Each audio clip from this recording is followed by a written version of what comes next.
प्रिय भाई और बहनों, आज का शुभ संदेश के लिए आप सभी को हम स्वागत करते हैं। चालो परमेश्वर की शांति कष्ट ने दिया, कष्ट ने दिया, कष्ट ने दिया। चालो सर्वदा की शांति मुझ में आया है, मुझ में आया है, मुझ में आया है। आज का संदेश ब्रदर रवि कुमार आगरा से बांटा जाएगा। प्रार्थना के साथ सुनिए। आप सबको जय मसीह की। हम आज मनन के लिए दूसरा कुरिन्थियों 5 अध्याय उसका 21 आयत को मनन करेंगे। हम ऐसा पढ़ते हैं, जो पाप से अज्ञात था उसी को उसने हमारे लिए पाप ठहराया कि हम उसमें होकर परमेश्वर की धार्मिकता बन जाए। ठीक है, हम परमेश्वर से बुद्धि और ज्ञान मांगे कि परमेश्वर को वचन को बताने के लिए हमें परमेश्वर मदद करे। हम इसमें 4 बातें देखेंगे। पहली बात हम जो इसमें देखेंगे वो है प्रभु यीशु मसीह कैसा था, वह कैसा था। हम ऐसा पढ़ते इसमें, जो पाप से अज्ञात था, पाप रहित था, पाप से अनजान था, पाप जानता था, वह पाप कभी किया नहीं और उसके स्वभाव में पाप नहीं। पाप कभी किया नहीं और ना उसके स्वभाव में पाप था। पहली बात जो हमने देखी, वह कैसा था, वो पाप से अज्ञात था। दूसरी बात, वह क्या हो गया। हम ऐसा पढ़ते हैं, उसी को उसने हमारे लिए पाप ठहराया गया।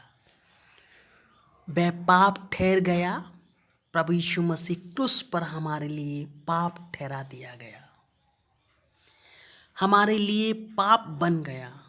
वह निर्दोष निष्कलंक मेमना था, परमेश्वर का प्रिय व अनोखा मेमना था। हम ऐसा पढ़ते हैं, पहला यूहन्ना में जब हम पढ़ते हैं तो हम ऐसा देखते हैं प्रभु यीशु मसीह के बारे में। देखो, यह परमेश्वर का मेमना जो जगत का पाप उठा ले जाता है। प्रभु यीशु मसीह क्रूस पर 6 घंटे था। सुबह 9 से 12 सारे संसार में उजियाला, 12 से 3 सारे संसार में अंधकार। प्रभु यीशु मसीह पर बहुत बड़ा पाप का पिता ने उसको डाल दिया। जलजलाहट, क्रोध जो मनुष्य के मन में उत्पन्न होता है बुरा, वो सब प्रभु यीशु मसीह के ऊपर लाद दिया। प्रभु यीशु मसीह पापी ठहराया गया। हम हबक्कू की किताब में भी ऐसा पढ़ते हैं, तेरी आंखें ऐसी शुद्ध है कि तू बुराई को देख नहीं सकती। उसका पिता ने उसको छोड़ दिया, परमेश्वर हो गया। प्रभु यीशु मसीह में भयंकर क्रोध, भस्म करने वाली आग, होम बलि हो गया। प्रभु यीशु मसीह हमारे लिए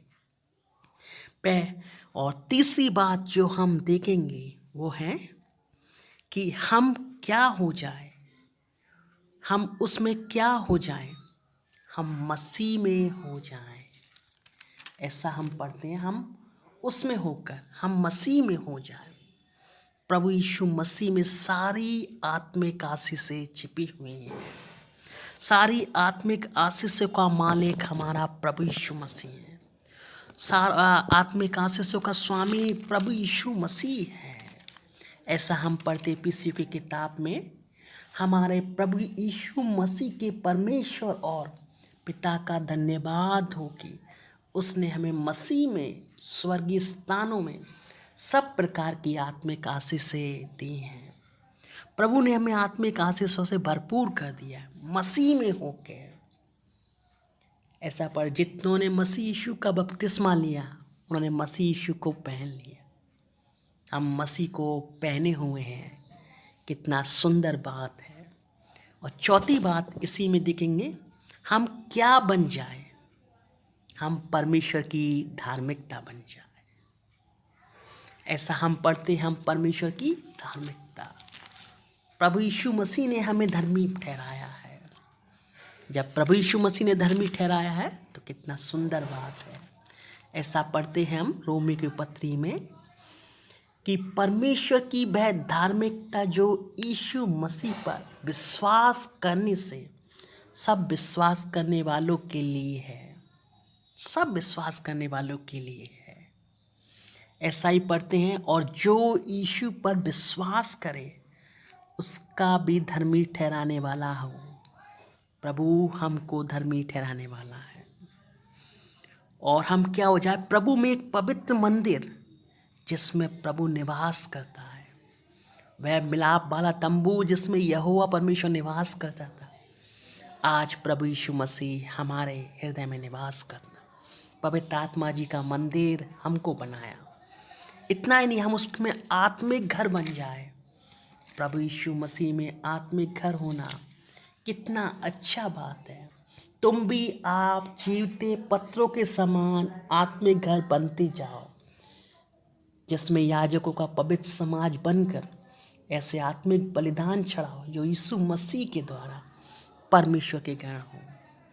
भजन संहिता में भी ऐसा पढ़ते हैं 19 अध्याय की अंतिम आयत में, मेरे मुख का वचन और मेरे हृदय का ध्यान प्रभु आपके लिए ग्रहण योग्य हो। हमने 4 बातें देखी प्रभु यीशु मसीह के बारे में। वह कैसा था? पाप से अज्ञात था। वह क्या हो गया? हमारे लिए पाप ठहराया गया। और हम क्या हो जाए या उसमें क्या हो जाए? मसीह में हो जाए। और चौथी बात, हम क्या बन जाएं? परमेश्वर की धार्मिकता बन जाए। ये चारों प्रभु यीशु मसीह के बारे में हमको बताता है।